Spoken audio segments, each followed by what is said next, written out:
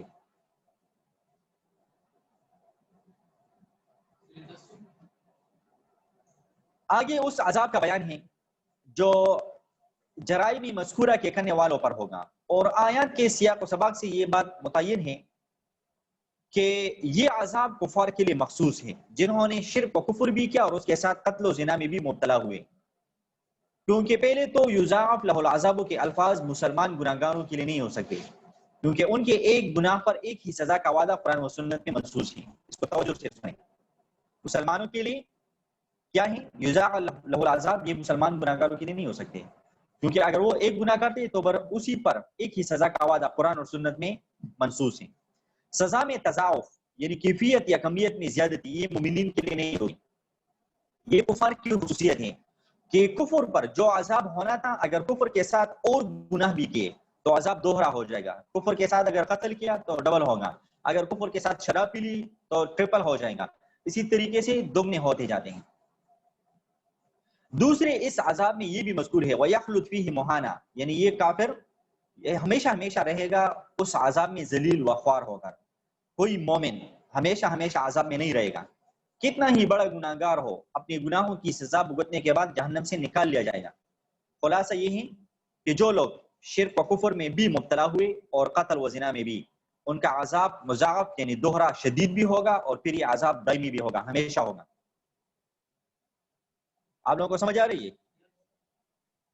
اس کے بعد 10ویں صفت اللہ نے عباد الرحمن کی مذکور کی ہے والذین لا یشہدون الزور، یعنی یہ لوگ جھوٹ اور باطل کی مجلسوں میں شریک نہیں ہوتے. عباد الرحمن کی صفت یہ ہے کہ یہ لوگ جھوٹ اور باطل کی مجلسوں میں شریک نہیں ہوتے. سب سے بڑا جھوٹ اور باطل تو شرک اور کفر ہے. اس کے بعد عام جھوٹ اور گناہ کے کام ہیں. اس آیت مبارکہ کا مطلب یہ ہے کہ اللہ تعالیٰ کی مقبول بندے ایسی مجلسوں میں شرکت سے بھی گریز کرتے ہیں. حضرت ابن عباس رضی اللہ تعالیٰ عنہ نے فرمایا کہ اس سے مراد مشرکین کی عیدیں اور میلے ٹھیلے ہیں. جو مشرکین کی عیدیں ہوتی ہیں، ان کی تہواریں ہوتی ہیں، اور ان کے جو میلے وغیرہ لگتے ہیں، یہ اس سے مراد ہیں. حضرت مجاہد اور محمد ابن حنفیہ نے فرمایا کہ اس سے مراد گانے بجانے کی محفلیں ہیں. عباد الرحمن گانے بجانے کی محفلوں میں نہیں جاتے. عمر ابن قیس نے فرمایا کہ بے حیائی اور ناچ رنگ کی محفلیں مراد ہیں. زہری امام مالک نے فرمایا کہ شراب پینے پلانے کی مجلس اس سے مراد ہے. اور حقیقت یہ ہے کہ ان تمام اقوال میں کوئی اختلاف نہیں، یہ ساری ہی مجلسیں مجلس زور کے مصداق ہیں. اللہ کے نیک بندوں کو ایسی محفلوں ہی سے پرہیز کرنا چاہیے، کیونکہ لغو و باطل کا بالقصد دیکھنا بھی اس کی شرکت کے حکم میں ہے. اور بعض حضرات مفسرین نے لا یشہدون الزور میں یشہدون کو شہادت بمعنی گواہی سے لے آئے، اور آیت کے معنی یہ قرار دی کہ یہ لوگ جھوٹی گواہی نہیں دیتے. جھوٹی گواہی کا گناہ کبیرہ اور وبال عظیم ہونا قرآن اور حدیث میں معروف اور مشہور ہے. حضرت فاروق اعظم رضی اللہ تعالیٰ عنہ نے فرمایا کہ جس شخص کے متعلق ثابت ہو جائے کہ اس نے جھوٹی گواہی دی ہے تو اس کو 40 کوڑوں کی سزا دی جائے، 40 کوڑے ماری جائیں، اور اس کا منہ کالا کر کے بازار میں پھرایا جائے اور رسوا کیا جائے، اور پھر طویل زمانے تک اس کو قید میں بھی رکھا جائے. جو شخص جھوٹی گواہی دے، یہ اس کی سزا عمر فاروق رضی اللہ تعالیٰ عنہ نے متعین کی.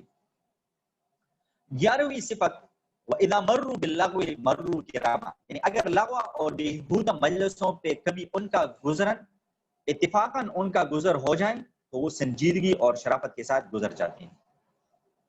لغو اور بےہودہ مجلسوں پر وہ سنجیدگی اور شرافت کے ساتھ گزرتے ہیں. مطلب یہ ہے کہ ایسی مجلسوں میں یہ لوگ جس طرح بقصد و ارادہ شریک نہیں ہوتے، اسی طرح اگر کہیں اتفاقی طور پر ان کا کسی ایسی مجلس پر گزر ہو جائے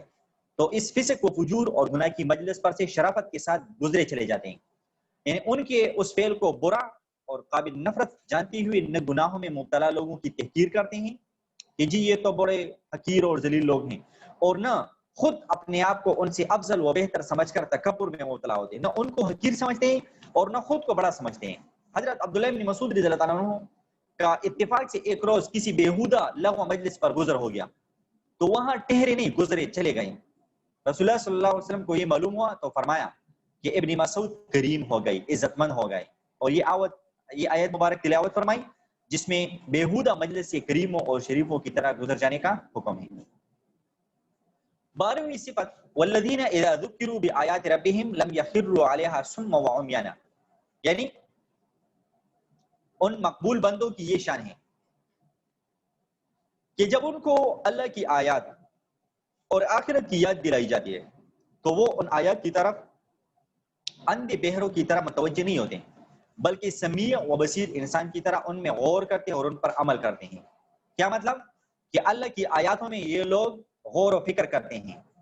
12ویں صفت کیا ہے؟ اللہ رب العزت کی آیات میں یہ لوگ غور و فکر کرتے ہیں، تدبر کرتے ہیں اور ان پر عمل کرتے ہیں۔ غافل اور مغفل لوگوں کی طرح ایسا معاملہ نہیں کرتے کہ انہوں نے سنا ہی نہیں یا دیکھا ہی نہیں۔ اس آیت میں 2 چیزیں مذکور ہے، ایک آیات الہیہ پر گر پڑنا، یعنی اہتمام کے ساتھ متوجہ ہونا، یہ تو امر محمود و مقصود اور بہت بڑی نیکی ہے کہ آپ لوگ قرآن آیات کو بڑی توجہ کے ساتھ، اہتمام کے ساتھ اس کو توجہ دیں۔ دوسرے اندھے بہروں کی طرح گرنا کہ قرآن کی آیات پر توجہ تو دیں مگر یا تو اس پر عمل کرنے میں معاملہ ایسا کرے گویا انہوں نے سنا اور دیکھا ہی نہیں، جس طرح آپ لوگ توجہ نہیں دیتے ہیں، تفسیر آپ کو بیان کی جاتی ہے لیکن آپ کو پتہ ہی نہیں کہ کون کون سے پوائنٹ بیان ہوئے ہیں۔ تو آیات قرآن پر عمل بھی کریں اور اس کو توجہ بھی دیں، اس کو سنیں بھی، اس پر عمل بھی کریں، مگر ان کو اصول صحیحہ اور تفسیری صحابہ و تابعین کے خلاف اپنی رائے یا سنی سنائی باتوں کے تابع کر کے غلط عمل کریں، یہ بھی ایک طرح سے اندھے بہرے ہو کر ہی گرنے کے حکم ہے۔ اب یہاں پر ایک ضروری بات نوٹ کریں، احکام دین کا صرف مطالعہ کافی نہیں کہ آپ لوگ قرآن کو اٹھائیں، ترجمہ کو لیں اور تفسیر کو لیں اور اس کو پڑھیں، بلکہ اسلاف کی تفسیر کے مطابق سمجھ کر، جو اکابر ہیں، جو اسلاف ہیں، ان کی تفسیر کے مطابق سمجھ کر عمل کرنا بھی ضروری ہے۔ ان آیت مذکورہ میں جس طرح اس امر کی سخت مذمت ہے کہ آیات الہیہ کی طرف توجہ ہی نہ دیں، اندھے بہروں کا سا معاملہ کرے، اسی طرح اس کی بھی مذمت ہے کہ توجہ تو دے اور عمل بھی کرے مگر بے سمجھے، بے بصیرتی کے ساتھ اپنی رائے سے جس طرح چاہے عمل کرنے لگے۔ نہیں، ابن کثیر نے یہاں پر ابن عون سے نقل کیا ہے کہ انہوں نے حضرت شعبی سے پوچھا کہ اگر میں کسی مجلس میں پہنچوں جہاں لوگ سجدہ میں پڑے ہوں اور مجھے معلوم نہیں کہ کیسا سجدہ ہے تو کیا میں بھی ان کے ساتھ سجدے میں شریک ہو جاؤں؟ حضرت شعبی رحمۃ اللہ نے فرمایا کہ نہیں، مومن کے لیے یہ درست نہیں کہ بے سمجھے کسی کام میں لگ جائے، بلکہ اس پر لازم ہے کہ بصیرت کے ساتھ عمل کریں۔ اس زمانے میں، موجودہ زمانے میں، یہ بات تو قابل شکر ہے کہ نوجوان اور تعلیم یافتہ طبقہ ان میں قرآن پڑھنے اور اس کے سمجھنے کی طرف کچھ توجہ پیدا ہوئی ہے اور اس کے تحت وہ خود بطور خود قرآن کا ترجمہ یا کسی کی تفسیر دے کر قرآن کو سمجھنے کی کوشش بھی کرتے ہیں، مگر یہ کوشش بالکل بے اصول ہے، اس لیے قرآن کو صحیح سمجھنے کی بجائے بہت سے معالتوں کا شکار ہو جاتے ہیں۔ اصول کی بات یہ ہے کہ دنیا کا کوئی معمولی سے معمولی فن بھی نری کتاب کے مطالعے سے کسی کا معتدلی حاصل نہیں ہو سکتی۔ آپ میڈیکل سمجھتے ہیں تو ایسا نہیں ہو سکتا کہ آپ میڈیکل کی کتاب کو اٹھائیں اور میڈیکل کو پڑھیں اور آپ کہیں کہ جی میں ڈاکٹر بن گیا۔ انجینئرنگ کی بکس کو اٹھائیں، انجینئرنگ کی کتابوں کو پڑھیں اور آپ کہیں کہ جی میں انجینئر بن گیا، انجینئرنگ کے اصول پہ میں سمجھ گیا۔ اسی طرح قرآن ایک معمولی سے معمولی فن بھی آپ کسی کتاب سے حاصل نہیں کر سکتے کہ جب تک آپ کو اس کو کسی استاد اور ٹیچر اور لیکچرر سے نہ پڑھیں۔ معلوم نہیں قرآن اور علوم قرآن ہی کو کیوں ایسا سمجھ لیا گیا ہے کہ جس کا جی چاہے خود ترجمہ دیکھ کر جو چاہے اس کی مراد متعین کر لیں۔ یہ بے اصول مطالعہ جس میں کسی ماہر استاد کی رہنمائی شامل نہ ہو، یہ بھی آیات الہی پر اندھے بہرے ہو کر گرنے کے مفہوم میں شامل ہیں۔ اللہ تعالی ہم سب کو صراط مستقیم کی توفیق بخشیں۔ 13ویں اور لاسٹ صفت والذین یقولون ربنا هب لنا من ازواجنا وذریاتنا قرۃ اعین واجعلنا للمتقین اماما۔ اس میں اپنی اولاد اور اپنی ازواج کے لیے اللہ تعالیٰ سے یہ دعا ہے کہ ان کو میرے لیے آنکھوں کی ٹھنڈک بنا دے۔ 13ویں صفت عباد الرحمن کی کیا ہے کہ وہ اپنی ازواج اور اولاد کے حق میں دعائیں مانگتے ہیں۔ آنکھوں کی ٹھنڈک بنانے سے مراد حضرت حسن بصری کی تفسیر کے مطابق یہ ہے کہ ان کو اللہ کی اطاعت میں مشغول دیکھے، یہی ایک انسان کے لیے آنکھوں کی اصلی ٹھنڈک ہے۔ اور اگر اولاد و ازواج کی ظاہری صحت و عافیت اور خوشحالی بھی اس میں شامل کی جائیں تو وہ بھی درست ہیں۔ یہاں اس دعا سے اس طرف اشارہ ہے کہ اللہ کے مقبول بندے صرف اپنے نفس کی اصلاح اور اعمال صالحہ پر قناعت نہیں کر لیتے، بلکہ اپنی اولاد اور اپنی بیویوں کی بھی اصلاح اعمال و اخلاق کی فکر کرتے ہیں اور اس کے لیے کوشش کرتے رہتے ہیں۔ اسی کوشش میں سے ایک یہ بھی ہے کہ ان کی صلاحیت کے لیے اللہ تعالیٰ سے دعا مانگتا رہے۔ اس آیت کے اگلے جملے میں دعا کا یہ جز بھی ہے وَجَعَلْنَا لِلْمُتَّقِينَ إِمَامًا، یعنی ہمیں متقی لوگوں کا امام اور پیشوا بنا دیں۔ اس میں بظاہر اپنے لیے جاہ و منصب اور بڑائی حاصل کرنے کی دعا ہے، جو دوسری نصوص قرآن کی روح سے ممنوع ہے۔ جیسا کہ قرآن کا ارشاد ہے کہ ہم نے دار آخرت کو مخصوص رکھا ہے ان لوگوں کے لیے جو زمین میں اپنا اولا اور بڑائی نہیں چاہتے اور نہ زمین میں فساد برپا کرنا چاہتے ہیں۔ اس لیے بعض علماء نے اس آیت کی تفسیر میں فرمایا کہ ہر شخص اپنے اہل و عیال کا قدرتی طور پر امام و پیشوا ہوتا ہی ہے۔ اس لیے اس دعا کا حاصل یہ ہو گیا کہ ہمارے اولاد اور اہل و عیال کو متقی بنا دیجئے۔ جب وہ متقی ہو جائیں گے تو طبعی طور پر یہ شخص متقین کا امام و پیشوا کہلائے گا، جس کا حاصل یہ ہے کہ یہاں پر اپنی بڑائی کی دعائیں نہیں بلکہ اپنی اولاد و ازواج کے متقی بنانے کی دعا ہے۔ پھر اللہ نے فرمایا اولئک یجزون العرفۃ، عرفہ کے لغوی معنی بالاخانہ کے ہیں۔ جنت میں مقربین خاص کے لیے ایسے عرفات ہوں گے جو عام اہل جنت کو ایسے نظر آئیں گے جیسے زمین والے ستاروں کو دیکھتے ہیں۔ رسول اللہ صلی اللہ علیہ وسلم نے فرمایا کہ جنت میں ایسے عرفے ہوں گے جن کا اندرونی حصہ باہر سے اور بیرونی حصہ اندر سے نظر آتا ہوگا۔ لوگوں نے پوچھا یا رسول اللہ صلی اللہ علیہ وسلم یہ عرفے کن لوگوں کے لیے ہیں، یہ محلات، یہ بالاخانے کن لوگوں کے لیے ہوں گے؟ آپ صلی اللہ علیہ وسلم نے فرمایا جو شخص اپنے کلام کو نرم اور پاک رکھے اور ہر مسلمان کو سلام کرے اور لوگوں کو کھانا کھلائے اور رات کو اس وقت تہجد کی نماز پڑھے جب لوگ سو رہے، ایسے لوگوں کو یہ عرفات ملیں گے۔ وَيُلَقُونَ فِيهَا تَحِيَّةً وَسَلَامًا، یعنی جنت کی دوسری نعمتوں کے ساتھ ان کو یہ اعزاز بھی حاصل ہوگا کہ فرشتے ان کو مبارکباد دیں گے اور سلام کریں گے، یہاں تک مومنین مخلصین کی خصوصی عادات و اعمال اور ان کی جزا و سزا کا ذکر تھا، ان کی ثواب کا ذکر تھا کہ اللہ رب العزت ان کو دنیا اور آخرت میں